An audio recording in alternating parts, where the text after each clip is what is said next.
GeM தொலைக்காட்சி நேயர்களுக்கு வணக்கம். நான் கசாலி. நாம் ரெகுலராக நிறையா உலக செய்திகள் அதிலே ரொம்ப குறிப்பாக மிடில் ஈஸ்ட் பற்றின செய்திகள் நிறையா பேசிக்கிட்டு இருக்கோம். காரணம் நான் அங்கே சவுதி அரேபியா துபாயில் ரொம்ப வருஷங்கள் ஒரு 15 வருஷங்களாக அங்கே தொழில் பண்ணேன், சொந்த கம்பெனி வச்சு. அதனால் அந்த மக்கள்கிட்ட பழகுற வாய்ப்பு கிடைச்சது. அந்த மக்களோட குணநலன் என்ன, அரபு நாடுகள் அரப்ஸ் எல்லாம் முன்னாடி அங்கே போகிறதுக்கு முன்னாடி என்ன சொல்லுவாங்கன்னா, அரப்ஸ் எல்லாம் பெரிய அளவுக்கு நாலேஜ் இல்லாதவங்க அப்படின்னு சொல்லுவாங்க. ஆனால் அங்கே போனதுக்கப்புறம் தான் தெரிஞ்சது, அரப்ஸ் ரொம்ப பெரிய அளவில் வியாபார அறிவு உள்ளவங்க அப்படின்னு தெரிஞ்சது. காரணம் அவங்களுக்கு விளைச்சல் எதுவும் இல்லை அப்படிங்கிறனால வியாபார அறிவு ரொம்ப ஜாஸ்தியாக இருந்திருக்கும். அந்த மாதிரி ஒரு சூழலில் அங்கே சவுதி அரேபியா போயிருக்கும்போது சரி, அங்கே பார்த்தா எப்போ 1950-60களில் எண்ணெய் கிணறை சரியான அளவு கொண்டு வந்தாங்களோ, அதுக்கப்புறம் அவங்களோட வளர்ச்சி 4 கால் பாய்ச்சல் இல்லை, 40 கால் பாய்ச்சலில் பெருசாக போச்சு. அதில் என்ன ஒரே ஒரு விஷயம் என்னென்னா, இப்போ நம்ம நாடுகள் எப்போவுமே கம்பேர் பண்ணி பேசும்போது எந்த நாடையும் எந்த பகுதியையும் எந்த சமூகத்தையும் இழிவாக பேசுறது இல்லை, ஜஸ்ட் ஒரு கம்பேர் பண்ணுறதுக்காக. அந்த நாட்டில் வந்த வருமானத்தை வச்சு அந்த மன்னர்கள், ஏன்னா உலகத்திலே மன்னராட்சி மிடில் ஈஸ்டில் மட்டும்தான் இருக்குது. அதை விட்டாச்சுன்னா மலேசியா பக்கத்தில் புருனேல இருக்குது. ரொம்ப ரொம்ப குறைவு. எல்லாம் மிடில் ஈஸ்டில் மன்னராட்சிகள். அவங்க அங்கே கிடைச்ச வந்த பணத்தை வச்சு அந்த மக்களுக்கும் அந்த நாட்டை டெவலப் பண்ணுறதுக்கும் ரொம்ப குறிப்பாக விவசாயத்தை டெவலப் பண்ணுறதுக்கு ரொம்ப செலவு பண்ணாங்க. சரி, இப்போ நம்ம சொல்லக்கூடிய முக்கியமான விஷயம் யுஏஇ, யுனைடெட் அரப் எமிரேட்ஸ் அப்படின்ற நாடு. அதில் 7 எமிரேட்ஸ் அமீரகங்கள் இருக்குது. அபுதாபி அது கேபிட்டல். அப்புறம் Dubai, Sharjah, Ajman, Umm al Quwain, Ras al Khaimah and Fujairah. இதில் அபுதாபியில் நிறையா எண்ணெய் கிடைக்குது. அப்புறம் நிலப்பரப்பு இதுலேயும் பார்த்தா 50% மேலேயே அபுதாபியோட நிலப்பரப்பு இருக்குது. அப்புறம் துபாய் நிலப்பரப்பு ரொம்ப ரொம்ப குறைவு. ஆனால் உலகத்தில் துபாய் அப்படின்னா தெரியாத ஆட்களே இல்லை அப்படின்ற அளவுக்கு துபாயை பெரிய அளவுக்கு ப்ரொமோட் பண்ணியிருக்காங்க. யார்கிட்டெல்லாம் காசு இருக்கோ நீங்கள் சந்தோஷமாக வாங்க, இங்கே இன்வெஸ்ட் பண்ணுங்க, சந்தோஷமாக இருங்க அப்படின்ற அளவுக்கு அவங்க பெரிய அளவுக்கு ப்ரொமோட் பண்ணிட்டாங்க. எப்போ கடந்த 1970லேருந்து ஆரம்பித்தா இப்போ என்னாச்சு, 55 வருஷமாக துபாய் ட்ரெமெண்டஸ் குரோத். அதுக்கு காரணம் ரொம்ப முக்கியமாக என்னென்னா, அவங்க நாங்கள் அரப்ஸு, நாங்கள் தான் உயர்ந்தவர்கள், இஸ்லாம்லேயே முஸ்லீம்கள்லேயே அரப் முஸ்லீம் தான் ரொம்ப உயர்ந்தவர்கள் அப்படிலாம் இல்லாமல், நாங்களும் சாதாரண மனுஷங்க தான், நாங்கள் வியாபாரிகள் தான். இந்தியாவிலேருந்து வந்தாலும் சரி, பாகிஸ்தான் பங்களாதேஷ்ல வந்தாலும் சரி, இல்லை எந்த நாட்டிலேருந்து வந்தாலும் எல்லாருமே மனிதர்கள் அப்படின்ற அந்த ஒரு சமரச மனப்பான்மை துபாயில் அதிகமாக இருந்துச்சு. அந்த மனப்பான்மை சவுதியில் ரொம்ப ரொம்ப குறைவாக இருந்துச்சு. நான் போய் பார்க்கும்போது அங்கே இருக்கும்போது சவுதியில் 94, 95, 98 அந்த டைமில் பார்த்தீங்கன்னா ரொம்ப சவுதியெல்லாம் அங்கே மனுஷன் வாழ முடியாதுன்ற அளவுக்கு, வெளிநாட்டுக்காரங்க வாழ முடியாத அளவுக்கு மோசமாக இருந்துச்சு. இங்கே எப்படின்னா ஒரு பெருந்தன்மையான போக்கு இருந்தால் மட்டும்தான் வியாபாரம், தொழில், வெளியிலேருந்து முதலீடு நிறையா வரும் அப்படின்றதுக்கு துபாய் பெரிய உதாரணம். சரி, இப்போ துபாய் பெரிய அளவுக்கு வளர்ந்துருச்சு. ஷார்ஜா துபாய்க்கு பக்கத்தில் இருந்தது, அதனால துபாயை வச்சு வச்சு ஷார்ஜாவும் பெருசாக ஓரளவு வளர்ந்துருச்சு.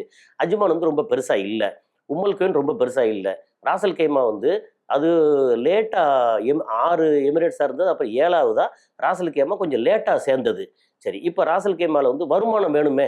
அங்கே ஓவரால் யுஏஇ பார்த்தீங்கன்னா டேக்ஸ் கிடையாது. இப்போ 5% வாட்டு, அதை விட்டாச்சுன்னா கார்பரேட் டேக்ஸ் ஒரு 9%. இதை தவிர பெருசாக அங்கே கவர்மெண்ட்டுக்கு வருமானத்துக்கு வழி இல்லை. அபுதாபிக்கு ஆயில் இருக்குது, துபாயில் டூரிசம் அண்டு இன்வெஸ்ட்மெண்ட் நிறையா வருது. ராசல் கைமா என்ன செய்வாங்க, அங்கே பெரிய மலைகள் இருந்துச்சு. அந்த அல்ராம், அல்ஷாம்ஸ் அப்படின்ற அந்த ஏரியாக்கெல்லாம் பெரிய அளவுக்கு மலைகள். அந்த மலைகள் மெட்டமார்பிக் ராக்னு சொல்லுவாங்க. ரொம்ப சாதாரண பொழுன்னு இருக்கிற மாதிரி, நம்ம ஊரில் ராஜஸ்தானில் இருக்கிற மாதிரி மலைகள் அங்கே இருந்தது. என்னென்னா அவங்களுடைய வருமானம் என்ன, ஆரோக்கிய செராமிக்ஸ், ராசல் கைமா செராமிக்ஸ் அப்படிங்கிறது உலக அளவில் ரொம்ப ஃபேமஸ். ஏன்னா அந்த மலையை பேர்த்து எடுத்து அதுலேருந்து செராமிக் பண்ணாங்க. மலையை வெட்டி வெட்டி எடுத்து ஜிப்சம்கா இதுக்காக உலக நாடுக்கு பூரா அனுப்பிச்சாங்க. அதை தாண்டி வேறு வருமானம் இல்லை. அப்போது என்ன சொன்னாங்கன்னா, எங்களுக்கு வருமானம் வேணும், என்ன செய்கிறது அப்படின்னு கேட்கும்போது, அந்த யுஏஇ அந்த மொத்த இதில் கவர்மெண்ட்டு மொத்தம் ஒன்றா உட்காந்து என்ன சொன்னாங்கன்னா, அவங்கவுங்க வளரணும். துபாய் நமக்கு முன்னோடி எல்லாத்துக்கும். இப்போ சவுதி அரேபியாவுக்கும் துபாய் தான் முன்னோடி. அப்போது அவங்க நாட்டை திறந்து விட்டு யார் வேணாலும் வாங்க, நீங்கள் மது, மாது, இன்வெஸ்ட்மெண்ட் என்ன வேணாலும் இருக்கு, ஜாலியா இருங்க, பணத்தோட வாங்க, ஜாலியா இருங்க அப்படின்ற இது வந்து இதுல துபாயில இருந்து அந்த துபாயை கத்துக்கிட்டு அபுதாபிலையுமே வந்து நாங்கள் நிலத்தை வந்து வெளிநாட்டுக்காரங்களுக்கு கொடுக்குறோம், 50 லட்சத்தில் சொந்த வீடு வாங்க வாங்க அப்படின்னு சொல்லி இங்கே சென்னையில் வந்து கூவுறாங்க. கூவுறாங்கன்னு ஏன் சொல்கிறோம்னா, முன்னாடியெல்லாம் வந்து அங்கே துபாய்க்கு போய் வாங்கணும்னா அங்கே போய் அங்கே எக்ஸிபிஷனில் பார்த்து அங்கே இருக்கிற க பில்டரை பார்த்து அப்படி பேசணும். இப்போ அப்படி இல்லை. அவங்க வந்து சென்னை, மும்பை, பெங்களூர், டெல்லி அப்படின்னு இங்கே எக்ஸிபிஷன் போட்டு இந்தியாவிலேருந்து இன்வெஸ்ட்மெண்ட் எல்லாம் கொண்டு போகிறதுக்கு எல்லா வேலையும் பார்க்குறாங்க. இப்போது முக்கியமான விஷயம் என்ன சொல்ல வந்தோம்னா, இங்கே என்ன சொல்லுவாங்க, ஒரு பக்கம் வந்து துபாய் வந்து இஸ்லாமிக் கண்ட்ரி இல்லை, அது வந்து ரொம்ப அனாச்சாரமாக இருக்குது அப்படிம்பாங்க. துபாயோட மன்னர் என்ன சொல்லார் வந்து, இது வந்து பேரளவு இஸ்லாமிக் கண்ட்ரி, இது வந்து வியாபார கண்ட்ரி, பிஸ்னஸ் கண்ட்ரி, கண்ட்ரின்னா பிஸ்னஸ் எமிரேட்ஸ். அதனால எங்களை வந்து இதை தாண்டி வந்து என்ன சொல்றது, ரொம்ப ஒடுக்குத்தனமாக பண்ணாதீங்க, நாங்கள் இப்படி தான் இருப்போம். ஆனால் அவங்க வந்து தெளிவாக முதல்ல இருந்து இருக்காங்க. அப்புறம் ராசலுக்கு அவங்க என்ன பண்ணாங்க, மொத்தமாக சேர்ந்து பெரிய அளவுக்கு கேசினோ வந்து நீங்கள் ஓப்பன் பண்ணுங்க. கேசினோன்னா வந்து நம்ம மக்களுக்கு, தெரியாத மக்களுக்கு சொல்கிறேன், நிறைய பேருக்கு தெரிஞ்சிருக்கும், தெரியாத மக்களுக்காக சொல்கிற விஷயம் என்னென்னா சூதாட்டம். சூதாட்டம்ங்கிறது இப்போ சென்னையில் வந்து எனக்கு தெரிஞ்சு ஒரு 150-200 சூதாட்ட விடுதிகள் இருக்குது. நானே வந்து 2-3 இடத்துக்கு நண்பர் சூதாட்ட விடுதி நடத்துகிறாரு, அங்கே போய் நான் பார்த்துருக்கேன். ஒரு 3 டேபிள், 5 டேபிள், 10 டேபிள் அப்படின்னு போட்டு சீட் ஆடுவாங்க. பட் இதே சூதாட்டம் வந்து சில இங்கிலீஷ் படத்தில், ஜாக்கி சான் படத்தில் இதெல்லாம் பார்த்தீங்கன்னா ஒரு ரவுண்டாக தட்டு மாதிரி இருக்கும், அதில் வந்து சின்ன காயின் மாதிரி போட்டு சுற்றி விட்டு யாருக்கு நேரம் என்ன வருதோ அதை பேஸ் பண்ணி நமக்கு வந்து கிடைக்கக்கூடிய காசு எவ்வளவோ அது சூதாட்டம். இந்த மாதிரி வந்து ஒரு சூதாட்ட விடுதி வந்து எனக்கு தெரிஞ்சு மலேசியாவிலேருந்து ரொம்ப ஃபேமஸ், ஜென்டிங் ஹைலேண்ட் அப்படின்னு. ஹைலேண்ட்னா உயர்ந்த இடம். அங்கே ஒரு மலை மேலே வந்து ஜென்டிங் அப்படின்ற மலை மேலே வந்து இந்த சூதாட்ட விடுதி இருக்குது. அங்கே நான் போயிருந்தேன் ஒரு முறை. போய் பார்க்கும்போது பார்த்தா எவ்வளோ பெரிய இடம், கூட்டம் கூட்டமாக. என்ன சொல்லுவாங்கன்னா, மெயினாக வந்து சைனாலேருந்து காசை வந்து கத்த கத்தையாக கொண்டு வந்து இங்கே வந்து நிறையா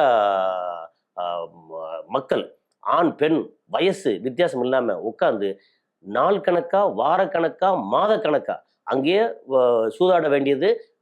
ஒரு 12 மணி நேரம், 14 மணி நேரம் சூதாட வேண்டியது. அதுக்கப்புறம் பக்கத்துலேயே வந்து அங்கே ஹோட்டல் தங்குற இடமெல்லாம் இருக்குது, அங்கே தங்க வேண்டியது. திரும்ப வந்து ஆரம்பிக்க வேண்டியது. 24 மணி நேரமும் பரபரப்பாக எங்கிட்ட இருக்கும். அங்கே வந்து காசை விட்டு இழந்துட்டு போகிற மக்கள், இழந்த காசை ரொம்ப ஓவராக இழந்து திரும்ப ஊருக்கு போக முடியாத மக்கள் என்ன செய்கிறாங்கன்னா, அங்கேருந்து மலையிலேருந்து குதிச்சு பண்ணுறாங்க. அதுவும் நடந்தது. இப்போ இதே சூதாட்ட விடுதி வந்து ஸ்ரீலங்காவில் இருக்குது. எங்கெல்லாம் வந்து டூரிசம் அதிகமாக இருக்கோ அங்கெல்லாம் சூதாட்ட விடுதி இருக்கும். அரபு நாடுகளில் சூதாட்ட விடுதி நல்லதில்லை அப்படின்னு ரொம்ப தடுத்து வச்சுருந்தாங்க. இப்போ அதெல்லாம் வேண்டாம் அப்படின்னு ராசல் கைமாவுக்கு சூதாட்ட விடுதி வந்து பெர்மிஷன் கொடுத்து பெரிய அளவு வந்து வேலை நடக்கிறதா கேள்வி. இப்போ வந்து அஜ்மானும் வந்து சூதாட்ட விடுதி வந்து இது கேசினோ, அது வந்து அஜ்மானும் வந்து தயாராக இருக்கிறதா கேள்வி. இன்னும் கட்டுமானம் வந்து எந்த அளவுக்கு வந்திருக்குன்னு இன்னும் எனக்கு டேட்டா கிடைக்கல. ஆனால் எப்படி இருந்தாலும் அரபு நாடுன்ற பேர், இஸ்லாமிக் கண்ட்ரிங்கிறது பேரு தான். ஆனால் அங்கே நடக்கிற விஷயம் வந்து இது வியாபார சம்பந்தப்பட்ட நாடு. அதனால இதில் நாடு, இனம், மொழி, மதம் எதுவுமே கிடையாது.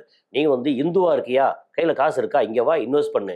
அப்படி பார்த்தா இப்போ சமீபத்தில் துபாய்க்கு வந்து லட்சுமி மிட்டல், இது ஆர்செல்ஆர் மிட்டல் கம்பெனி, அது ஓனர் வந்து யூகேலேருந்து அங்கே காலி பண்ணிவிட்டு துபாயில் வந்து இன்வெஸ்ட் பண்ணி பெரிய அவரோட இது நயா ஐலாண்டுன்னு சொல்லி அதில் இன்வெஸ்ட் பண்ணி அங்கே வந்து வீடு வாங்கி இடம் வாங்கி அங்கே பிஸ்னஸ் பண்ண போகிறாரு. அப்படின்னா அவர் லட்சுமி மிட்டல் வந்து இந்து, அவருக்கு வந்து இஸ்லாமிக் கண்ட்ரியில் வந்து பெர்மனெண்ட்டாக குடியேற போகிறோம் அப்படிங்கிற தயக்கமெல்லாம் இல்லை. எல்லா நாடுகள்லையும் உலகத்தில் நமக்கு வந்து middle class and below middle class மட்டும்தான் மதத்தை பிடிச்சி தொங்கிட்டு இருக்குது. மதத்தின் பேரால் மற்றவங்கள அடிக்கிறது, சண்டை போடுறது, காயப்படுத்துறது இதெல்லாம் நடக்கும். ஒரு கட்டத்துக்கு மேலே போயாச்சு அப்படின்னா அவங்களுக்கு வந்து இனம், மதம், மொழி எதுவுமே கிடையாது. அவங்களுக்கு தேவை வந்து பணம், அதிகாரம். அந்த இடத்துல வந்து அரபு நாடுகளில் ரொம்ப குறிப்பாக வந்து துபாய், அது சம்மந்தப்பட்ட யுஏஇ, இதெல்லாம் வந்து யார் கையெல்லாம் பணம் இருக்கோ அவங்கெல்லாம் வாங்கன்னு சொல்கிறாங்க. இப்போது ராசல் கைமாவில் வந்து இந்த கேஷினோ ஓப்பன் ஆயிடுச்சு அப்படின்னா அங்கே பெரிய அளவு வந்து டிரான்சாக்ஷன் நடக்கும், பெரிய அளவுக்கு பணம் வரும். இது ஹலாலான பணமா, ஹராமான பணமா அப்படிங்கிறது கேள்வி இல்லை. எப்படி பார்த்தாலும் கேஷினோ அப்படிங்கிறது, சூதாட்டம்ங்கிறது ஹராம். ஆனால் அதெல்லாம் தாண்டி அந்த நாடு எனக்கு வருமானம் வேணும், அடுத்தவங்க பணம் வந்து எப்படி வந்தாலும் பரவாயில்ல அப்படின்ற இடத்துல அவங்க இருக்காங்க. இது வந்து நம்ம விமர்சனம் பண்ணுறது இல்லை. ஆனால் இதுக்கு முன்னாடி கேஷினோ வந்து கொண்டு வரணும்னு துபாய் வந்து ட்ரை பண்ணும்போது அதுக்கு எதிர்ப்பு நிறையா இருந்தது. ஒரு 20 வருஷத்துக்கு முன்னாடி பார்த்தீங்கன்னா துபாய் கொண்டு வரணும்னு சொன்னாங்க, அது எதிர்ப்பு இருந்தது. அதனால துபாய் வந்து அதை கைவிட்டாங்க. இப்போ வந்து அதை அஜ்மானுக்கும் ராசல் கைமாவுக்கும் அவங்க வந்து பெர்மிட் பண்ணி அங்கே பெரிய அளவுக்கு வேலை நடக்கிறதா கேள்வி. அதனால் இது வந்து மக்களுக்கு என்ன நடக்கும், என்டர்டெயின்மெண்ட்டு இருக்கிற காசை பூரா வந்து அங்கே இழந்துட்டு வருவாங்க. இழந்துட்டு திரும்பி வர்ற வழியில் அப்படின்னா கடன் வாங்கிட்டு வரலாம், அல்லது ஏதாவது வழியில் வந்து திரும்பி வந்து போண்டியாகி நிற்கணும். அது எப்போவுமே நம்ம ஊரில் வித்த லாட்ரி டிக்கெட்டாக இருக்கட்டும், அப்புறம் கேசினோவில் போய் சூதாடுறதா இருக்கட்டும், இங்கேருந்து வாரம் வாரம் ஸ்ரீலங்காவில் போய் சூதாடக்கூடிய சென்னையிலேருந்து போய் சூதாடக்கூடிய மக்கள் வந்து எனக்கே தெரியும். அவங்க ஏன்னா கையில் காசு நிறையா இருக்குது, சூதாடிட்டே இருப்பாங்க. ஒரு கட்டத்துக்கு மேலே வந்து காசு இழந்ததுக்கப்புறம் வந்து வறுமையில் ஆடு போயிடுவாங்க, அவங்கள சீன்றதுக்கு ஆள் இருக்காது. ஸோ சூதாட்டம் தவறானது, ஆனால் அந்த தவறு வந்து மிகப்பெரிய அளவில் கொடிகட்டி பறக்க போகுது அப்படிங்கிறதான் இன்றைய அரபு நாட்டு செய்தி. நன்றி, வணக்கம்.